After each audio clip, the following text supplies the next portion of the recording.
లోపల సాఫ్ట్గా బయట క్రిస్పీగా అలాగే క్రంచీగా ఉండే సూపర్ యమ్మీ కంద ఫ్రై. చాలా అంటే చాలా టేస్టీగా ఉంటుంది, అలాగే ఎంతో ఈజీ కూడా. కంద ఈ మాత్రం సైజు ముక్కలు తీసుకొని ఉప్పు నీటిలో ఒక హాఫ్ అన్ అవర్ కట్ చేసుకొని నానబెట్టుకోవాలి. అలా నానబెట్టుకోవడం వల్ల దురదేమి ఉండదు. ఆ తర్వాత బాగా కడుక్కొని ఒక గిన్నెలో వాటర్ పోసుకొని కొంచెం పసుపు వేసుకొని ముక్కల్ని 50% ఉడికించుకోవాలి. ఇలా పసుపు వేసి ఉడికించుకోవడం వల్ల ముక్క నల్లబడకుండా ఉంటుంది. ఒక 50% ఉడకాలి. ఇలా మనం ఒక పుల్లైనా ఏదైనా నైఫ్ అయినా పెట్టి చూస్తే లోపలికి ఈజీగా దిగిపోవాలి. అలా ఉడికిన దాంట్లోని చిక్కగా తీసుకున్న ఒక పెద్ద నిమ్మకాయ సైజ్ అంత చింతపండు రసం వేసుకోవాలి. అలాగే టేస్ట్కి సరిపడా ఉప్పు కూడా వేసుకొని ఇంకొక 5-10 మినిట్స్ ఒక 5 మినిట్స్ ఉడికించుకోవాలి. కొంచెం ముక్క అనేది 70% కుక్ అయ్యేంత వరకు ఉడికించుకోవాలి.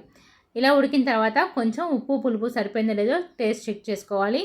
ఒకవేళ సరిపోతే ఇక్కడ యాడ్ చేసుకోవచ్చు. ఆ తర్వాత స్టవ్ ఆపేసి ముక్కలు ఈ విధంగా జల్లెడలో వేసుకొని కంప్లీట్గా చల్లార్చుకోవాలి. అలా చల్లార్చిన కంద ముక్కలు ఒక పెద్ద వెడల్పుగా ఉండే బాండి తీసుకొని ఒక 2-3 టేబుల్ స్పూన్ నూనె వేసుకొని అందులో కొంచెం జీలకర్ర వేసుకోవాలి.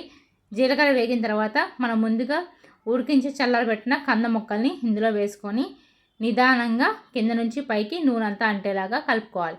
అలా కలుపుకొని మీడియం ఫ్లేమ్లో పెట్టుకొని మూత పెట్టుకుంటే క్రిస్పీగా బాగా ఫ్రై అవుతాయి. చూసారు కదా, ఇక్కడ చూపించిన విధంగా మధ్య మధ్యలో కలుపుకుంటూ ఫ్రై చేసుకోవాలి. ఇష్టమైతే కొంచెం కరివేపాకు కూడా వేసుకోండి ఫ్రై చేసుకున్నప్పుడు. అలా ఫ్రై చేసుకొని తర్వాత లాస్ట్కి మెంతి కారం వేసుకోవచ్చు. మీకు నచ్చితే ఫ్రై కారం వేసుకోవచ్చు, లేదంటే నార్మల్ కారం అయినా వేసుకోవచ్చు. అలాగే ఇక్కడ కొంచెం కలుపుకున్న తర్వాత కొంచెం ఉప్పు వేసుకోండి. అలా వేసుకోవడం వల్ల కారం అనేది మనకు చప్పచప్పగా ఉండకుండా టేస్ట్ బాగుంటుంది. ఇలా ఫైనల్గా ఒకసారి కలుపుకొని స్టవ్ ఆపేసుకోవాలి. పూర్తిగా చల్లారిన తర్వాత మాత్రమే దీని మీద మూత పెట్టుకోవాలి. వేడిగా ఉన్నప్పుడు మూత పెట్టకూడదు. సో పప్పు సాంబార్తో తింటే చాలా బాగుంటుంది. మీకు నచ్చితే లైక్ చేయండి.